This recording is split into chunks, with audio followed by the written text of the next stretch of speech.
La maîtresse de mon mari était dans ma maison avec 3 enfants. Ma belle-mère a dit « Sors.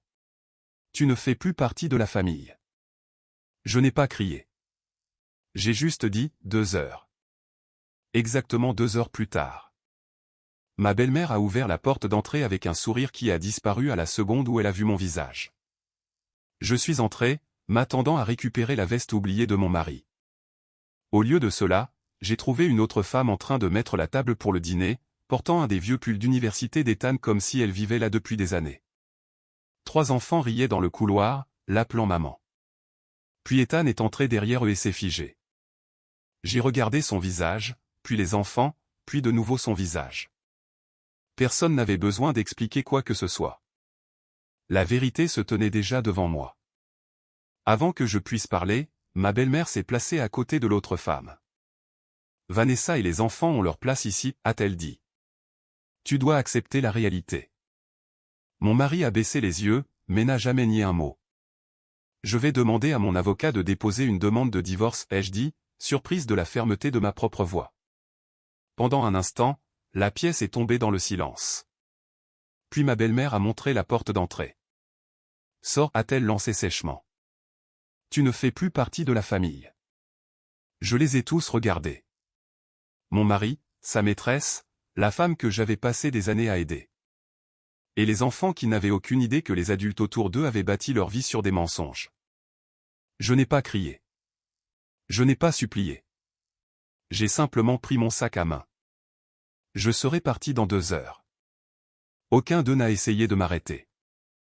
Ils pensaient qu'ils avaient déjà gagné. Exactement 2 heures plus tard, une berline de luxe noire s'est garée dans l'allée. Le chauffeur est sorti, m'a salué par mon nom, a pris ma valise et a ouvert la portière arrière avec un respect silencieux. Alors que la voiture s'éloignait, j'ai jeté un dernier regard en arrière. Ils étaient tous debout sur le porche, me regardant partir, convaincus que la voiture chère était la plus grande surprise qu'ils verraient jamais. Ils avaient tort. 3 jours plus tard, lorsque la vérité que j'avais protégée pendant des années a finalement fait surface, chacun d'eux a vu son petit monde parfait s'effondrer. Et cette fois, il ne restait personne pour les sauver. Pour la plupart des gens, la trahison semble dramatique. Ils imaginent des portes qui claquent, de la vaisselle brisée et des disputes hurlantes qui résonnent dans tout le quartier. Mon histoire n'a pas commencé de cette façon. Elle a commencé avec des matins ordinaires, des routines familières et une vie que je croyais bâtie sur la confiance. Mon nom est Claire Morgan. J'avais 38 ans, et pendant près de 9 ans, j'ai cru avoir épousé l'un des hommes les plus fiables que j'ai jamais connus. Ethan n'était pas tape à accent grave-l'œil. Il n'était pas le genre de mari qui remplissait les réseaux sociaux de gestes romantiques ou me surprenait avec des vacances coûteuses. Il était un médecin de famille respecté près de Chicago. Le genre d'homme en qui les patients avaient immédiatement confiance parce que sa voix ne semblait jamais s'élever au-dessus d'une réassurance calme. Cette confiance tranquille était l'une des raisons pour lesquelles j'étais tombée amoureuse de lui. Je gérais les opérations d'une clinique de physiothérapie à Evanston. Mon travail n'était pas glamour non plus. Chaque jour tournait autour de la paix, des litiges d'assurance, des conflits d'horaires et de la résolution de problèmes avant qu'ils ne deviennent des catastrophes. J'aimais ce genre de travail parce que les problèmes avaient généralement des solutions. Si vous restiez organisé, travailliez dur et traitiez les gens équitablement, la plupart des choses finissaient par trouver leur place. Je croyais que le mariage fonctionnait de la même manière. La vie n'était pas parfaite, mais elle semblait stable. Les jours de semaine étaient chargés. Les samedis étaient consacrés aux courses et à la lessive. Chaque dimanche après-midi, nous conduisions 20 minutes jusqu'à la maison de ma belle-mère, Linda Carter, pour le dîner. C'était devenu une tradition si ancrée que je pouvais presque prédire chaque conversation avant qu'elle n'ait lieu. Linda demandait à Ethan s'il mangeait assez, bien qu'elle le voie chaque semaine. Elle me rappelait de ralentir au travail. Elle insistait pour que je prenne une autre portion de poulet rôti, même après que j'ai déjà dit que j'étais rassasié. En y repensant, je réalise que sa gentillesse était toujours assortie de petites conditions. « Tu travailles trop, Claire, disait-elle souvent avec un doux sourire. Une épouse doit prendre soin d'elle si elle veut prendre soin de son mari. » Des commentaires comme celui-ci semblaient assez inoffensifs. Je souriais généralement et les laissais passer, car la paix au sein d'une famille dépend souvent des choses que l'on est prêt à ignorer. Après le décès du mari de Linda 6 ans plus tôt, Ethan s'est démené pour aider sa mère à gérer tout ce qu'elle ne pouvait soudainement plus gérer seule. Naturellement, j'ai fait de même. J'ai passé des week-ends à trier les factures médicales après les funérailles. J'ai aidé à organiser les documents juridiques. J'ai conduit Linda à des rendez-vous chez le médecin chaque fois que l'horaire d'Ethan à l'hôpital devenait impossible. Lorsque la chaudière est tombée en panne en plein mois de janvier, j'ai coordonné les réparations. Quand elle avait du mal à comprendre les documents de refinancement, je me suis discrètement occupé des appels téléphoniques et des réunions jusqu'à ce que tout soit réglé. Elle remerciait Ethan à chaque fois. Elle se souvenait rarement que j'avais été assise à côté de lui à chaque rendez-vous, chaque signature et chaque décision difficile. Je ne l'ai jamais corrigé. Tenir les comptes au sein d'une famille m'a toujours semblé le moyen le plus rapide d'en détruire une, alors je suis restée silencieuse. Il en était de même sur le plan financier. Les gens supposaient qu'Ethan gagnait beaucoup plus que moi parce qu'il était médecin. Ils ne savaient pas que j'avais hérité d'une modeste fiducie familiale de mon grand-père des années plus tôt. Ce n'était pas le genre de fortune que les gens imaginent dans les films. Cela me donnait simplement assez de stabilité pour résoudre les urgences sans en faire tout un spectacle. Chaque fois que Linda faisait face à un autre problème financier, je trouvais des moyens discrets pour aider. Jamais de prêts, jamais de cadeaux qui embarrassaient qui que ce soit, juste des solutions discrètes arrangées par des personnes de confiance. Je n'ai jamais raconté à Ethan toute l'étendue de ses sacrifices parce que je voulais que notre mariage soit bâti sur l'amour, pas sur l'obligation. Pendant des années, j'ai cru que ce silence était de la générosité. Puis, peu à peu, quelque chose à l'intérieur de notre mariage a commencé à changer. Ce ne fut pas soudain. Il n'y a pas eu une dispute explosive. Au lieu de cela, Ethan a commencé à rentrer plus tard que d'habitude. Les réunions à l'hôpital sont devenues plus longues. Les conférences du week-end sont apparues plus souvent. Il répondait aux questions simples par des répliques plus courtes qu'auparavant. Parfois, je lui racontais une histoire drôle sur le travail, pour me rendre compte à mi-chemin qu'il n'écoutait plus. Son attention semblait toujours être ailleurs. Puis son téléphone a changé. Il ne quittait jamais sa main. Il allait dans la salle de bain avec lui. Il était posé à côté de son assiette pendant le dîner. Si j'entrais dans la pièce à l'improviste, l'écran s'éteignait avant même que je puisse y jeter un coup d'œil. J'ai essayé de me convaincre que j'imaginais des choses. Les médecins travaillaient des heures impossibles. Le stress changeait les gens. Le mariage avait des saisons. C'est ce que les adultes matures croyaient, n'est-ce pas? Toute distance ne signifiait pas trahison. Tout silence ne signifiait pas une autre femme. Alors, j'ai ignoré le sentiment inconfortable qui grandissait doucement dans ma poitrine. Je préparais le dîner. Je souriais pendant les repas de famille du dimanche. Je continuais à aider Linda chaque fois qu'elle avait besoin de moi. Je continuais à croire que la patience finirait par ramener mon mari. Je n'avais aucune idée que pendant que je me battais pour protéger mon mariage, Ethan avait déjà commencé à construire une vie entièrement différente, une vie que tout le monde dans sa famille semblait connaître, sauf la femme qui avait passé des années à tout sacrifier pour les maintenir unis. Le premier signe n'a pas été du rouge à lèvres sur un col ou un parfum mystérieux persistant sur les vêtements d'Ethan. C'était un message texte, si ordinaire qu'une autre femme l'aurait ignoré sans y penser à deux fois.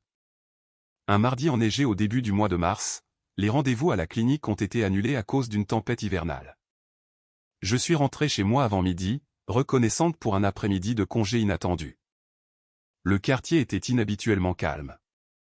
La neige avait déjà commencé à s'accumuler contre les clôtures et les boîtes aux lettres, adoucissant toutes les formes familières à l'extérieur de notre maison. Quand je suis entré dans la cuisine, Ethan n'était pas là. Son iPad était posé sur le comptoir à côté de la cafetière. Je ne fouillais pas dans ses affaires. En fait, je l'ai à peine remarqué jusqu'à ce que l'écran s'allume. Une seule notification est apparue. Vanessa, rien d'autre. Pas d'émoji en forme de cœur, pas de surnom affectueux, juste une phrase dans l'aperçu. Tu as promis de le lui dire bientôt. Je n'ai pas touché l'écran. Je n'ai pas ouvert le message. Je suis simplement resté là pendant que les battements de mon cœur devenaient le seul son que je pouvais entendre. Lorsque la notification a disparu, j'ai soigneusement replacé l'iPad exactement où il était. Cet après-midi-là, je n'arrêtais pas de me poser la même question. Qui était Vanessa? Peut-être une patiente. Peut-être une collègue, peut-être quelqu'un qui discutait d'un projet de bénévolat. Il y avait des dizaines d'explications raisonnables. Du moins, c'est ce que je voulais croire. Quand Ethan est rentré ce soir-là, il m'a embrassé sur le front comme si rien n'avait changé. « Comment s'est passée ta journée ?» a-t-il demandé. « Calme, ai-je répondu. Il a souri. « Bien. Je pensais que nous pourrions commander taille ce soir. » Son expression n'a jamais vacillé. Sa voix n'a jamais tremblé. Si je n'avais pas vu ce message, j'aurais cru chaque mot qui sortait de sa bouche. Cela m'a effrayé plus que le message lui-même. Pendant les semaines qui ont suivi, j'ai arrêté de chercher des réponses. Au lieu de cela, j'ai commencé à prêter attention. Les gens pensent souvent que découvrir une liaison nécessite un travail de détective. Parfois, tout ce que cela requiert, c'est le silence. Le silence donne au menteur la possibilité de devenir négligent. Les réunions d'Ethan à l'hôpital le jeudi se sont soudainement prolongées plus tard dans la soirée. Les conférences médicales du week-end sont apparues presque un samedi sur deux. Il a commencé à retirer de l'argent de notre compte courant joint au lieu d'utiliser sa carte de débit comme il l'avait toujours fait. Pas des sommes énormes, 3 cents, 5 cents, parfois 8 cents dollars. Assez pour le remarquer, pas assez pour déclencher des questions de la banque. Chaque retrait en soi ne signifiait rien. Ensemble, ils ont commencé à former un schéma. Puis Linda a changé. Elle m'appelait 1 ou 2 fois par semaine. Maintenant, des jours passaient sans que j'aie de ses nouvelles. Quand elle appelait, les conversations semblaient étrangement précipitées. Elle ne m'invitait plus à l'aider pour des courses. Elle a cessé de mentionner l'emploi du temps d'Ethan. La femme qui partageait autrefois chaque petit détail de la vie de son fils ne savait soudainement presque plus rien, ou faisait semblant. Un dimanche après le dîner, j'ai proposé de la conduire à un rendez-vous en cardiologie qu'elle avait mentionné quelques semaines plus tôt. « Oh » a-t-elle répondu rapidement, en évitant mon regard. Ethan s'en est déjà occupé. Cela m'a surprise. Ethan avait travaillé toute la journée ce jour-là, à moins que ce ne soit pas le cas. J'ai chassé cette pensée presque immédiatement. La suspicion a une vilaine façon d'infecter tout ce qui l'entoure. Une fois que vous commencez à douter de quelqu'un que vous aimez, chaque arrivée tardive semble intentionnelle. Chaque appel téléphonique semble secret. Chaque sourire devient une preuve. Je ne voulais pas devenir cette personne, alors j'ai choisi la patience. Je me suis rappelé que la confiance n'est pas mise à l'épreuve lorsque la vie est facile. Elle est mise à l'épreuve lorsque le doute murmure plus fort que la certitude. Pourtant, un autre détail étrange refusait de quitter mon esprit. Notre budget mensuel ne s'équilibrait plus comme il l'avait toujours fait. Je m'occupais de toutes les dépenses du ménage, donc les petits changements se remarquaient immédiatement. Les factures de services publics étaient normales. Les paiements hypothécaires n'avaient pas changé. Les contributions à la retraite restaient automatiques, mais les dépenses d'épicerie avaient discrètement augmenté. Des frais d'essence apparaissaient dans des quartiers qu'Ethan visitait rarement. Les retraits d'espèces continuaient. Rien d'illégal, rien de dramatique, juste assez pour me faire me demander où notre argent allait vraiment. Un soir, en rapprochant les relevés bancaires, j'ai demandé nonchalamment, les frais de stationnement de l'hôpital ont-ils augmenté? Il a à peine détourné les yeux de son téléphone. Je suppose. C'était tout. Aucune explication, aucune curiosité sur la raison de ma question. La conversation s'est terminée avant d'avoir commencé. Je l'ai regardé faire défiler son écran, la faible lueur bleue se reflétant dans ses lunettes. Il a souri. Pas à moi. À ce qui ou à qui attendait de l'autre côté de cet écran. Pour la première fois de notre mariage, j'ai réalisé que je n'étais pas en compétition avec de longues heures de travail. J'étais en compétition avec une vie que je ne pouvais pas voir. Et la partie la plus douloureuse n'était pas qu'Ethan mentait. C'était que quelqu'un d'autre semblait savoir exactement où il était, tandis que moi, sa femme, j'étais devenu la dernière personne que l'on pensait mériter la vérité. Si je l'avais confronté ce soir-là, peut-être que tout se serait déroulé différemment. Au lieu de cela, j'ai pris la décision qui a changé le reste de ma vie. J'allais attendre, j'allais observer, et j'allais laisser la vérité se révéler d'elle-même. 3 semaines se sont écoulées avant que la vérité ne cesse enfin de se cacher. Pas parce qu'Ethan a avoué. Pas parce que Linda a trouvé une conscience. Parce que le destin a une étrange habitude d'ouvrir les portes que les menteurs oublient de verrouiller. C'est arrivé un dimanche après-midi tranquille en avril. Linda a appelé pendant que je pliais le linge. Ethan a laissé sa veste ici, a-t-elle dit. Ça ne te dérangerait pas de passer la prendre? Sa voix semblait inhabituellement plate, presque répétée. J'ai failli lui dire non. Il y avait encore des courses dans mon coffre, des factures qui attendaient pour le lundi matin, et une douzaine de petites corvées qui semblaient soudain plus importantes que de conduire 20 minutes jusqu'à Wilmette. Mais quelque chose en moi m'a murmuré d'y aller. Je ne peux toujours pas expliquer pourquoi. Quand je suis arrivé dans son allée, tout semblait parfaitement ordinaire. Un voisin tondait sa pelouse. Quelqu'un de l'autre côté de la rue plantait des fleurs. La porte d'entrée n'était pas verrouillée. Linda, ai-je appelé en entrant. Pas de réponse. Au lieu de cela, j'ai entendu des enfants rire. Pendant un instant, mon cerveau a refusé de comprendre ce que mes oreilles entendaient. Linda n'avait pas de petits-enfants, du moins pas à ma connaissance. Une petite fille portant des chaussettes roses vifs a traversé le couloir en courant, gloussant en poursuivant un avion-jouet. Elle ne pouvait pas avoir plus de 6 ans. Quelques secondes plus tard, un garçon aux cheveux noirs la suivit, poussant un petit camion en plastique sur le parquet. Il y avait un autre bambin assis à la table de la cuisine avec des crayons de couleur éparpillés autour de lui. 3 enfants, complètement à l'aise, complètement chez eux. Avant que je puisse comprendre ce que je voyais, une femme s'est retournée depuis l'îlot de cuisine. Elle avait l'air plus jeune que moi, début de la trentaine, jolie sans effort. Ses cheveux blonds étaient attachés en une queue de cheval lâche, et elle portait un jean et un des vieux sweatshirts de l'université Northwestern d'Ethan. Je l'ai reconnue instantanément. Je le lui avais acheté pour notre 2e Noël ensemble. Elle a souri poliment, de la manière dont on salue un visiteur inattendu. « Puis-je vous aider ?» Il n'y avait pas une once de culpabilité dans sa voix. Seulement de la confusion, comme si j'étais l'étrangère qui interrompait son après-midi. La pièce a basculé sous mes pieds. Puis j'ai entendu des pas derrière elle. Ethan est entré, portant des sacs de course. À la seconde où nos regards se sont croisés, toute trace de couleur a quitté son visage. Claire. Mon nom a brisé le silence. Aucun de nous n'a bougé. La petite fille a levé les yeux vers lui, puis vers moi. Finalement, elle a tiré doucement sur la manche de la jeune femme. Maman. Un seul mot. C'est tout ce qu'il a fallu. Tout ce que j'avais passé des mois à essayer de ne pas croire est soudainement devenu impossible à nier. J'ai regardé Ethan, puis les enfants. Puis de nouveau la femme. L'arithmétique s'est assemblée dans ma tête avec une vitesse horrifiante. L'enfant le plus âgé, les week-ends, les soirées manquantes, les retraits d'espèces inexpliqués, le téléphone verrouillé, les réunions interminables à l'hôpital. Rien de tout cela n'avait été aléatoire. Tout appartenait à cette maison, à cette famille, une seconde vie construite tranquillement à l'intérieur de la première. Avant que je puisse prononcer un autre mot, Linda est entrée de la salle à manger, portant un plat de service. Elle s'est arrêtée dès qu'elle m'a vu. Pendant une seconde impossible, j'ai attendu qu'elle explique, qu'elle s'excuse, qu'elle dise qu'il y avait eu un terrible malentendu. Au lieu de cela, elle a froncé les sourcils. Claire. Ses yeux se sont agrandis. Tu n'étais pas censé venir aujourd'hui.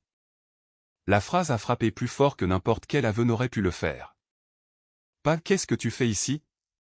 Pas s'il te plaît, laisse-moi t'expliquer. Juste la certitude. Elle s'attendait à me tenir à l'écart. Elle savait exactement ce que je n'étais pas censé voir. Tout le monde dans cette maison comprenait déjà la vérité. Tout le monde sauf moi. Ethan a posé les sacs de course si rapidement qu'une boîte d'œufs est tombée sur le sol et s'est cassée. Il s'est avancé vers moi. Claire, écoute. Depuis combien de temps? Ma voix m'a surprise moi-même. Elle semblait calme, froide, contrôlée. Personne n'a répondu. Le silence s'est étiré jusqu'à devenir sa propre confession. Finalement, Ethan a murmuré, 3 ans. 3 ans. Le nombre a résonné dans ma tête. 3 anniversaires. 3 anniversaires de mariage. 3 matins de Noël. 3 ans de dîner du dimanche. 3 ans de mensonges racontés à la même table où j'avais servi le café à Linda et cru que j'avais ma place. Je me suis de nouveau tourné vers les enfants. La petite fille se cachait derrière la jambe de Vanessa. Les garçons regardaient les adultes avec des yeux effrayés, sentant que quelque chose n'allait pas du tout sans comprendre pourquoi. Une douleur aiguë s'est propagée dans ma poitrine. Pas à cause d'eux, car ils étaient innocents. Ils n'avaient rien choisi de tout cela. Les adultes l'avaient fait. Vanessa a finalement parlé. Je n'ai jamais voulu te faire de mal. Je l'ai regardé pendant plusieurs secondes. Tu savais qu'il était marié. Ses lèvres se sont entr'ouvertes. Aucun mot n'est sorti. Cette réponse était suffisante. Linda s'est soudainement interposée entre nous. Il n'y a aucune raison de contrarier les enfants. Je l'ai dévisagé. Aucune raison. Ils méritent la stabilité. L'hypocrisie était si stupéfiante que j'ai presque ri. Mon mariage aussi. Sa mâchoire s'est crispée. Ethan a des responsabilités maintenant. Les mots sont tombés comme de la glace. Des responsabilités. Comme si j'étais devenu l'obligation d'hier. Comme si les années que j'avais passées aux côtés de cette famille avaient simplement expiré. Je me suis lentement tourné vers Ethan. Le savait-elle? Il a fermé les yeux. Claire, est-ce que ta mère le savait? Il n'a pas répondu. Il n'en avait pas besoin. Le silence de Linda a tout confirmé. Elle m'avait invité au dîner de Noël. Elle avait accepté chaque faveur, chaque trajet, chaque heure que j'avais passée à l'aider après la mort de son mari. Tout en protégeant une autre femme, une autre famille, une autre version de la vie de son fils. Quelque chose en moi s'est brisé. Pas bruyamment, pas de façon spectaculaire. Silencieusement, comme une corde tirée trop fort pendant trop longtemps. J'ai réalisé que je n'étais plus dans un mariage. J'étais dans un mensonge que tout le monde avait accepté de maintenir. Sans un autre mot, je me suis retourné et j'ai marché vers la porte d'entrée. Ethan s'est précipité après moi. Claire, s'il te plaît. Je n'ai jamais regardé en arrière. Dehors, l'air printanier semblait douloureusement froid sur mon visage. Je suis monté dans ma voiture et j'ai serré le volant à deux mains. Pendant plusieurs longues minutes, je n'ai pas pu démarrer le moteur. Le pare-brise s'est brouillé alors que les larmes s'échappaient enfin. Non pas parce que je doutais encore de la vérité. Parce que la vérité avait effacé près de 9 ans de certitude en moins de 5 minutes. Alors que je quittais finalement l'allée de Linda, une pensée se répétait sans cesse. Je n'avais pas seulement découvert la liaison de mon mari. J'avais découvert que la seule personne qui ne connaissait pas sa seconde famille était sa femme. Je me souviens à peine d'être rentré chez moi après avoir quitté la maison de Linda. Seulement des flashs, un feu rouge qui semblait durer une éternité. La pluie qui commençait à s'accumuler sur mon pare-brise, mes mains agrippant le volant si fort qu'elles me faisaient mal. Quand je suis finalement entré dans ma propre maison, le silence était insupportable. Tout semblait exactement pareil. La tasse de café d'Ethan était toujours à côté de l'évier. Sa veste était accrochée près de la porte d'entrée. La télécommande de la télévision reposait là où il l'avait laissée la veille. Rien n'avait changé, sauf que je savais maintenant que mon mari menait une autre vie tout en prétendant partager celle-ci avec moi. Ce soir-là, il a appelé encore et encore. J'ai ignoré chaque appel. Les messages continuaient d'arriver. S'il te plaît, réponds. Nous devons parler. Ce n'est pas aussi simple que ça en a l'air. 3 enfants, une autre femme, 3 ans de mensonges. Il n'y avait rien de simple à tout cela. Le lendemain matin, je me suis habillé, je suis allé au travail et j'ai terminé une journée entière sans dire à un seul collègue ce qui s'était passé. J'ai approuvé la paix, répondu aux emails et résolu des problèmes d'horaire comme si mon mariage ne s'était pas effondré 24 heures plus tôt. Rester occupé n'était pas du déni, c'était de la survie. Cet après-midi-là, j'ai pris rendez-vous avec une avocate spécialisée en divorce. Julia Bernstein m'a accueilli dans son bureau le lendemain matin avec un professionnalisme calme que j'ai immédiatement apprécié. Après avoir écouté mon histoire sans interruption, elle n'a posé que des questions pratiques. Qui gère les finances du ménage? Moi. Avez-vous accès à vos comptes? Oui. Bien, a-t-elle répondu. Cela nous donne des options. Pendant l'heure qui a suivi, nous avons examiné les relevés bancaires, les dossiers hypothécaires, les comptes de retraite et les polices d'assurance. Les chiffres étaient étrangement réconfortants. Il ne pouvait pas prétendre être quelque chose qu'il n'était pas. Alors que je rassemblais mes papiers pour partir, Julia m'a arrêté. Claire, je pense que vous retenez encore quelque chose. Je l'ai regardée sans répondre. Elle a continué doucement. Les gens ne restent pas aussi organisés financièrement à moins d'avoir protégé plus qu'un mariage. Son observation m'a prise au dépourvu. Après un long silence, j'ai admis la vérité. Mon grand-père m'a laissé une fiducie familiale il y a des années. Elle a hoché la tête. Votre mari le sait-il? Seulement qu'elle existe, pas comment elle a été utilisée. Et votre belle-mère? Non. Julia s'est légèrement penchée en avant. Si cette fiducie a déjà été utilisée pour soutenir la famille de votre mari, vous devez me le dire avant que ce divorce n'aille plus loin. Je n'ai pas répondu immédiatement parce qu'elle avait raison. Il y avait quelque chose que ni Ethan ni Linda ne savaient, quelque chose que j'avais délibérément caché pendant des années. Au lieu d'expliquer, j'ai quitté le bureau de Julia et je suis allé directement en ville pour rencontrer mon frère aîné, Daniel. Si quelqu'un connaissait chaque détail, c'était bien lui. Daniel avait aidé à gérer la fiducie de notre grand-père depuis le jour où nous en avions hérité. Après avoir entendu tout ce qui s'était passé, il est resté silencieux pendant plusieurs instants. Finalement, il a posé une question. Est-ce qu'Ethan ou Linda le savent? J'ai lentement secoué la tête. Ils pensent toujours que tu n'étais que l'épouse de soutien. Oui. Et ils n'ont aucune idée de qui a discrètement protégé leur avenir financier. Encore une fois, j'ai secoué la tête.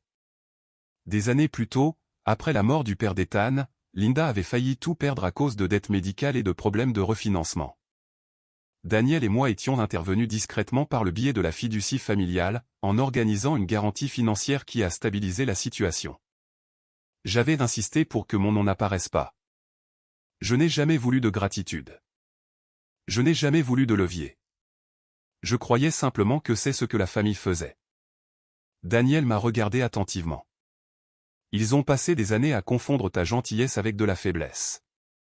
Pour la première fois depuis que j'avais découvert la seconde famille d'Ethan, j'ai senti quelque chose changer en moi. Pas de la colère, pas de la vengeance. De la résolution. Mon téléphone a vibré sur la table de conférence. C'était Ethan. Maman veut que tout le monde vienne demain. Nous devons régler ça comme des adultes. J'ai fixé le message avant de verrouiller mon écran. Il croyait encore que j'entrais dans cette réunion le cœur brisé, désespérée et impuissante. Il n'avait aucune idée que je portais la seule vérité qui pouvait tout changer. L'après-midi suivant, je me suis rendu chez Linda, sachant que mon mariage était déjà terminé. Le ciel était bas sur Chicago, lourd de ces nuages gris qui promettent la pluie mais ne semblent jamais la livrer. Mon dossier en cuir reposait sur le siège passager à côté de moi, soigneusement organisé avec les papiers du divorce, les dossiers financiers et les notes que Julia avait préparées. Pour la première fois depuis des mois, je n'espérais pas d'explication. J'attendais simplement de voir jusqu'où ils étaient prêts à aller. Quand je suis arrivé dans l'allée, le VUS d'Ethan était déjà là. Tout comme un crossover argenté que j'avais reconnu 3 jours plus tôt. Vanessa était à l'intérieur. Bien sûr qu'elle l'était. La porte d'entrée s'est ouverte avant que je l'atteigne. Linda se tenait là avec son expression habituellement composée. Entre, a-t-elle dit.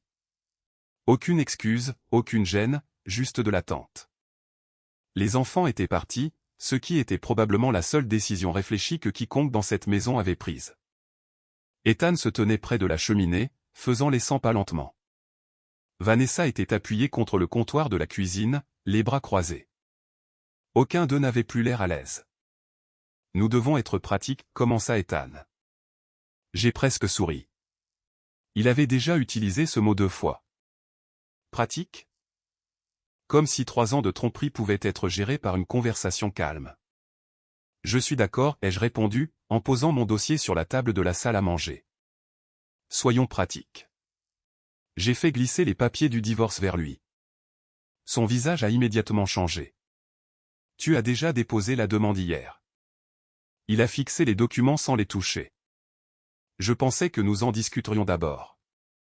Nous en discutons maintenant. La pièce est tombée dans le silence.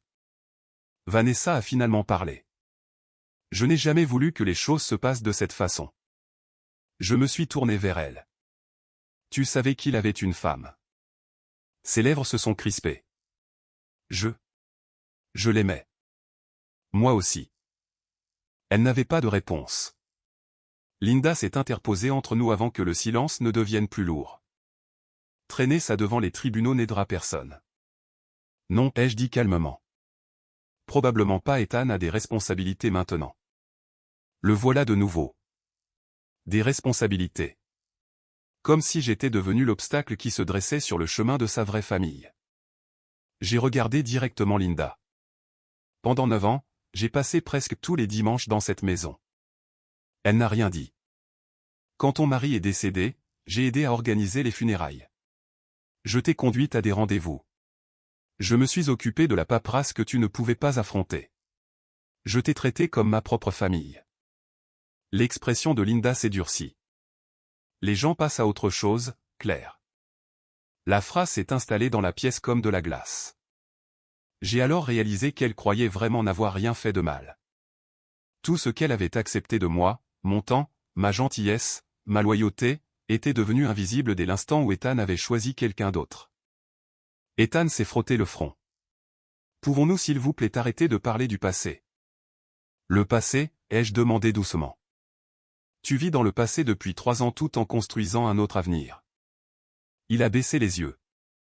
Je n'ai jamais voulu te perdre. Pendant une brève seconde, je l'ai cru. Non pas parce qu'il m'aimait assez, mais parce qu'il aimait avoir les deux vies. L'une bâtie sur la stabilité, l'autre sur l'excitation. Il n'avait choisi aucune des deux femmes. Il avait simplement reporté le choix jusqu'à ce que la vérité le force à le faire. Linda a soudainement croisé les bras. Ça a assez duré. Elle a fait un pas délibéré vers moi. Si tu es déterminé à rendre la vie de tout le monde misérable, sa voix est devenue tranchante. Alors peut-être que tu devrais partir. Je l'ai regardée sans parler. Elle a pointé directement la porte d'entrée. Sors. Personne n'a bougé. Personne ne m'a défendu. Pas Ethan, pas Vanessa, pas une seule personne. Puis sont venus les mots qui ont effacé les 9 dernières années. Tu ne fais plus partie de la famille. La pièce est devenue parfaitement immobile. Curieusement, je ne me suis pas senti humilié. Je me suis senti libre, parce que cette phrase a détruit la dernière raison pour laquelle j'essayais de préserver une partie de cette relation. J'ai ramassé mon dossier, puis mon sac à main.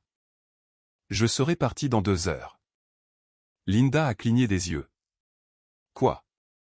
Tu m'as entendu. Sans un autre mot, je suis monté à l'étage dans la chambre d'amis où j'avais passé d'innombrables matins de Noël et week-ends en famille au fil des ans. Il n'y avait pas grand-chose à emballer. Un manteau d'hiver, quelques livres, une écharpe, une photo encadrée de vacances qu'Ethan et moi avions prises des années plus tôt. J'ai hésité avant de la mettre dans mon sac. Non pas parce que je voulais me souvenir de lui, mais parce que je voulais me souvenir de la femme que j'étais avant de découvrir la vérité. En bas, des voix étouffées passaient à travers le plancher. Personne n'est venu me chercher. Exactement 1h48 plus tard, j'ai descendu mon sac de voyage. Ethan se tenait seul dans le salon. Claire. Je me suis arrêté près de la porte d'entrée. S'il te plaît, ne pars pas comme ça. J'ai croisé son regard. Tu es parti le premier. Il a ouvert la bouche. Rien n'est sorti. À ce moment précis, des phares ont balayé les fenêtres de devant. Une longue berline de luxe noire s'est lentement garée dans l'allée. Tout le monde à l'intérieur de la maison s'est tourné vers le bruit. Le chauffeur est sorti, vêtu d'un costume sombre, et s'est dirigé calmement vers l'entrée principale. Il a hoché la tête respectueusement. Mademoiselle Morgan. Il a pris ma valise comme si tout cela avait été arrangé des semaines à l'avance. Derrière moi, j'ai entendu Linda murmurer, « Qui est-ce » Personne n'a répondu. J'ai regardé Ethan une dernière fois. Son visage était devenu complètement pâle. Il pensait que la voiture était la surprise. Ce n'était pas le cas. La vraie surprise était encore à 3 jours de là. Et le temps que la vérité les atteigne tous, la vie qu'il croyait avoir gagnée serait déjà en train de s'effondrer. Michael m'a conduite directement à l'appartement de mon frère Daniel, qui surplombait le lac Michigan. Aucun de nous n'a beaucoup parlé pendant le trajet. Le silence n'était pas inconfortable. Il était nécessaire. Après avoir passé tout un après-midi à écouter des gens justifier la trahison, je n'avais pas l'énergie pour une autre conversation. Daniel a ouvert la porte avant même que je ne sonne. Il a regardé le sac de voyage dans la main de Michael, puis mon visage. « Tu es enfin parti. » « Oui. » Il s'est écarté sans poser d'autres questions. 1 heure plus tard, après avoir pris une douche et mis des vêtements confortables, nous nous sommes assis l'un en face de l'autre à sa table de cuisine. Daniel a versé 2 tasses de café avant de parler. Que s'est-il passé? Je lui ai tout raconté. Linda me mettant à la porte. Vanessa s'installant ouvertement. Les papiers du divorce. La berline noire. Quand j'ai eu fini, Daniel s'est adossé tranquillement. Il pense vraiment que tu es fini. Je crois bien. Un léger sourire a traversé son visage. Ils ont fait la plus grosse erreur de leur vie. Le lendemain matin, Julia nous a rejoints par appel vidéo. La conversation n'était pas émotionnelle. Elle était stratégique. Julia a passé en revue le calendrier du divorce avant de se tourner vers Daniel. Je dois confirmer quelque chose. Daniel a hoché la tête. Les documents de refinancement d'il y a 6 ans. J'ai toutes les copies. Il a ouvert un dossier et a placé plusieurs documents sur la table. Pendant des années, j'avais refusé de les regarder. Maintenant, ils semblaient étrangement différents. Julia a parcouru les documents avant de me regarder à nouveau. Claire, ce ne sont pas de petites faveurs. Je suis restée silencieuse. 6 ans plus tôt, après la mort inattendue du père d'Ethan, Linda était noyée sous les dettes médicales et faisait face à une saisie. Ethan terminait encore sa résidence, enseveli sous les prêts étudiants et incapable de se qualifier pour un financement supplémentaire. La fiducie familiale de mon grand-père est devenue la solution. Par l'intermédiaire du cabinet d'avocats de Daniel, nous avons organisé un plan de restructuration qui a permis à Linda de refinancer sa maison et de stabiliser ses finances. Légalement, la maison est restée la sienne. Mais la garantie financière personnelle qui a convaincu le prêteur d'approuver le tout était la mienne. Personne en dehors de Daniel, Julia et la banque ne l'avaient jamais su. Pas même Ethan. J'avais insisté sur une confidentialité totale parce que je ne voulais jamais que l'argent devienne un levier au sein de mon mariage. À l'époque, je croyais que protéger la dignité de quelqu'un faisait partie de l'amour qu'on lui portait. Julia a fermé le dossier. Si la banque retire votre garantie après le divorce, ils devront tout renégocier. Daniel a hoché la tête. Et ils n'ont aucune solution de rechange. Pendant plusieurs secondes, aucun de nous n'a parlé. Non pas parce que nous voulions nous venger, mais parce que nous comprenions toutes les conséquences. Je ne veux pas prendre sa maison, ai-je dit doucement. Julia a répondu immédiatement. Personne ne suggère cela. Daniel a acquiescé. Le but n'est pas de punir Linda. Le but, a ajouté Julia, est que tout le monde mérite de connaître la vérité avant que des décisions ne soient prises. Avant que je puisse répondre, mon téléphone a vibré. Ethan. Pendant un instant, j'ai envisagé de le laisser sonner. Au lieu de cela, j'ai répondu. Sa voix semblait épuisée. Claire. Qu'y a-t-il? Il a hésité. Ma mère est au courant. J'ai froncé les sourcils. Au courant de quoi? Du refinancement.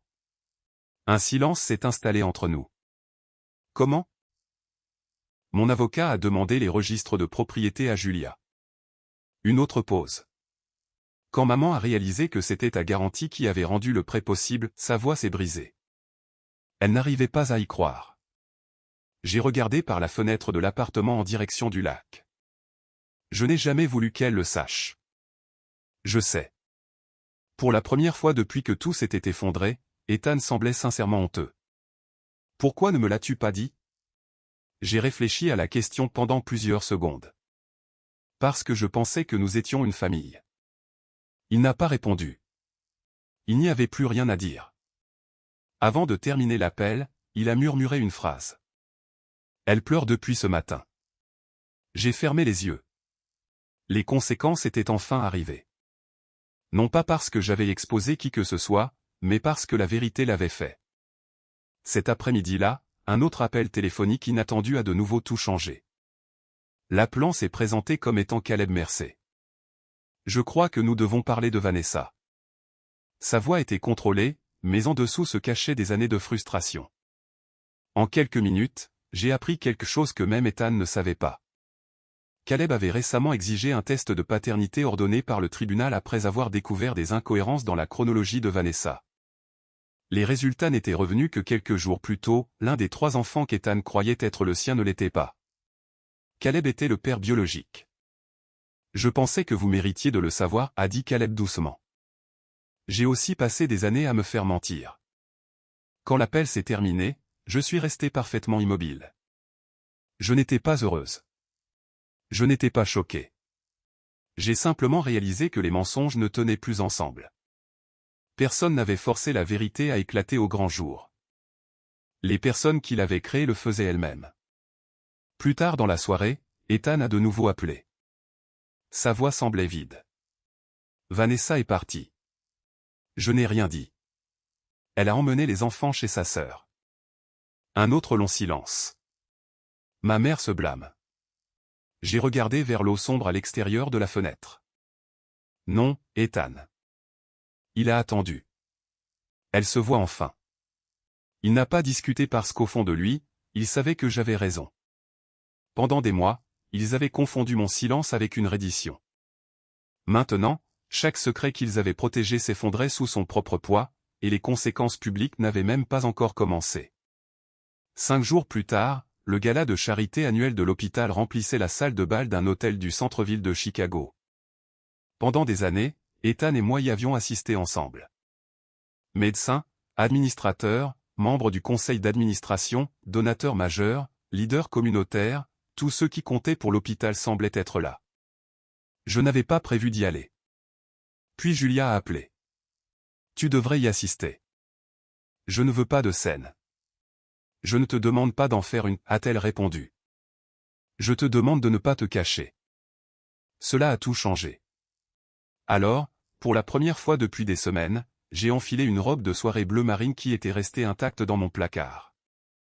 Non pas parce que je voulais impressionner qui que ce soit, mais parce que je refusais de laisser la honte me garder à la maison pour quelque chose auquel j'avais tout à fait le droit d'assister. Quand je suis entré dans la salle de bal, les conversations ont continué exactement comme elles l'avaient toujours fait. Les gens souriaient. Les serveurs portaient du champagne. Un quatuor de jazz jouait tranquillement près de la scène. Pendant quelques minutes, personne ne m'a remarqué. Puis Ethan l'a fait. Il se tenait près d'un des panneaux des sponsors. La couleur a quitté son visage. Il s'est excusé d'une conversation et s'est précipité vers moi. « Claire, qu'est-ce que tu fais ici ?» J'ai été invité. Ses yeux ont cherché les miens. Ce n'est pas le bon endroit pour. Pourquoi ? S'il te plaît. Il a baissé la voix. Ne faisons pas ça ce soir. J'ai presque ri. Il croyait encore que j'étais venu chercher la vengeance. Ce n'était pas le cas. Je ne suis pas venu pour parler de notre mariage. Avant qu'il puisse répondre, un membre du conseil d'administration de l'hôpital s'est approché de nous. Claire, c'est merveilleux de te voir. Nous avons échangé des salutations polies avant qu'il ne se tourne vers Ethan. Le comité des finances te cherche. J'y serai dans une minute, a répondu Ethan. Le membre du conseil a hoché la tête et s'est éloigné. Ethan m'a regardé de nouveau. Je suis sérieux.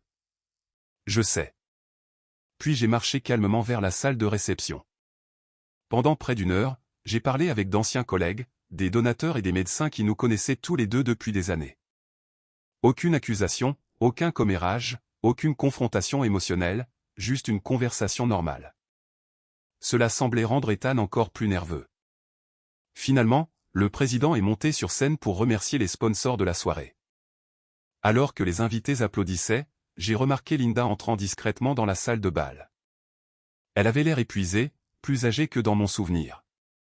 Quand nos regards se sont croisés, elle a hésité avant de marcher lentement vers moi. Claire. Sa voix portait à peine au-dessus des applaudissements. Je te dois des excuses. J'ai étudié son visage. Pour la première fois depuis que je la connaissais, il n'y avait plus de fierté. Je suis au courant pour la garantie, a-t-elle murmuré. Je sais ce que tu as fait pour nous. J'ai hoché la tête une fois. Je n'ai jamais voulu que tu le découvres. Des larmes se sont accumulées dans ses yeux.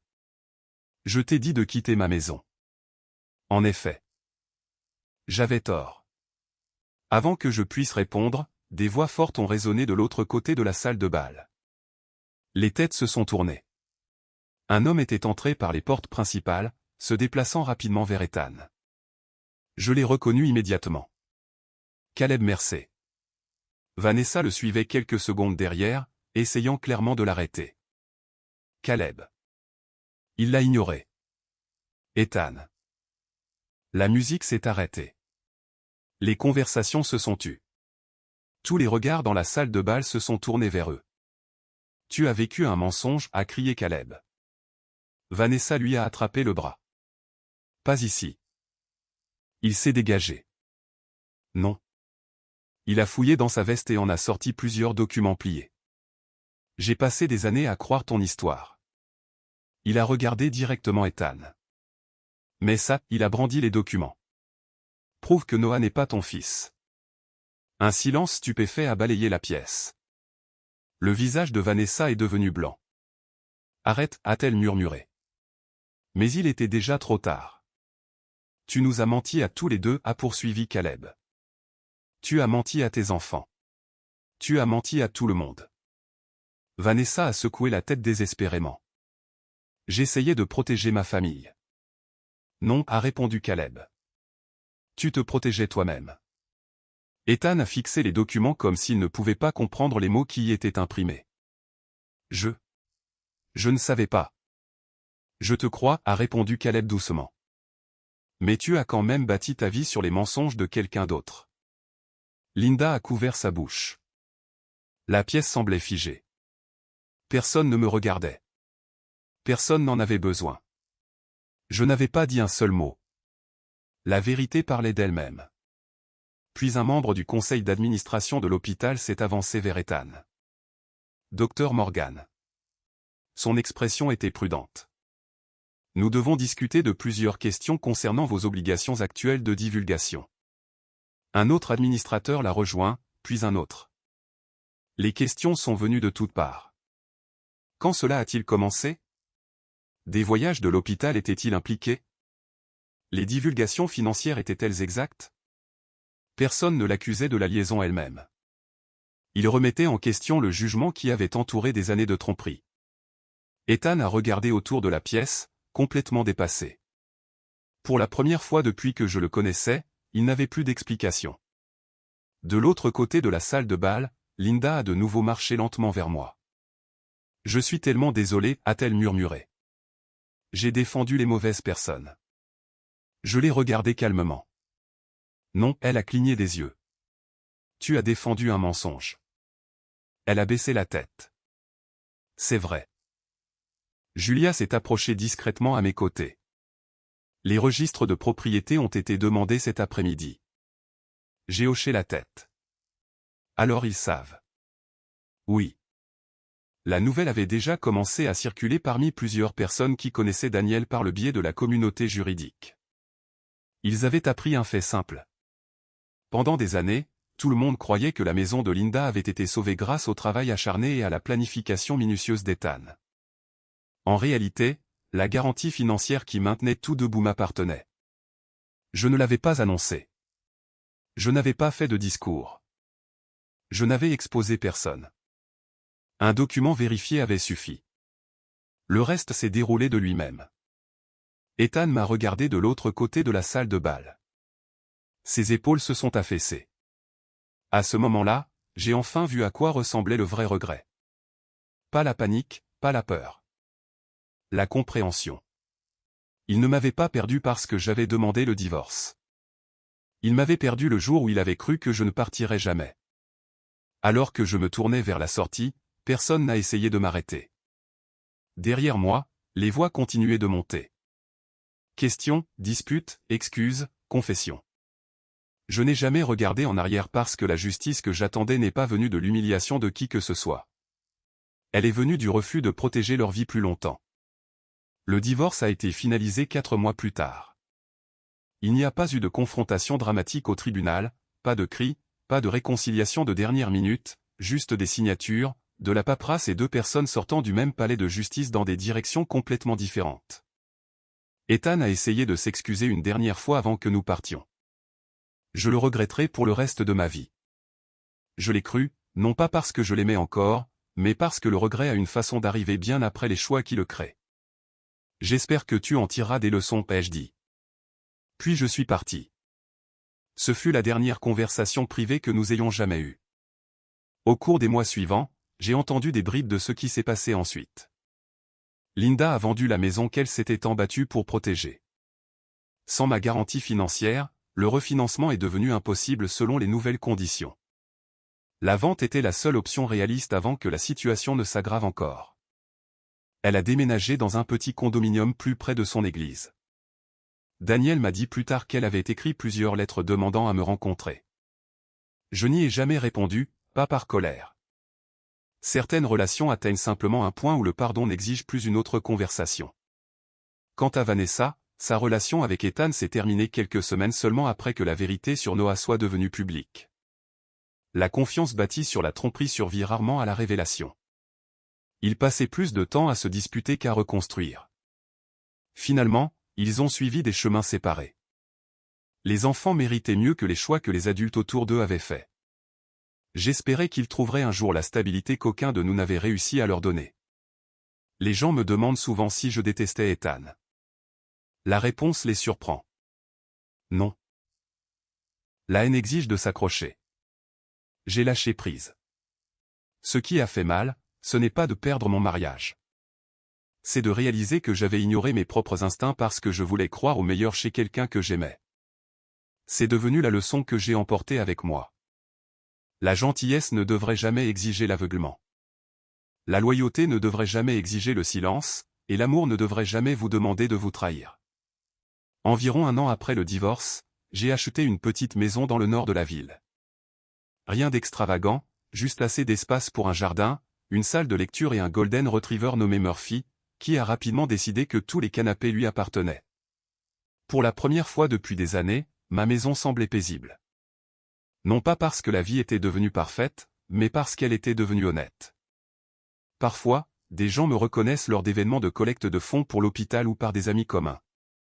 Occasionnellement, quelqu'un demande si les histoires qu'ils ont entendues sur mon divorce étaient vraies. Je souris généralement et ne dis qu'une chose. La vérité finit toujours par trouver tout le monde. Puis je change de sujet parce que ma vie n'est plus définie par ce qui s'est passé dans la maison de Linda cet après-midi-là. Elle est définie par tout ce que j'ai construit après en être sorti. En y repensant maintenant, je réalise quelque chose que je ne pouvais pas comprendre pendant que je le vivais. Le pire moment de ma vie n'a pas été le jour où j'ai découvert la seconde famille d'Ethan. Ce n'a pas été le jour où Linda m'a dit de sortir. Ce n'a même pas été la signature des papiers du divorce. Le pire moment a été de croire que ma valeur dépendait de personnes qui avaient déjà cessé de me valoriser. Au moment où j'ai cessé de croire cela, tout a changé.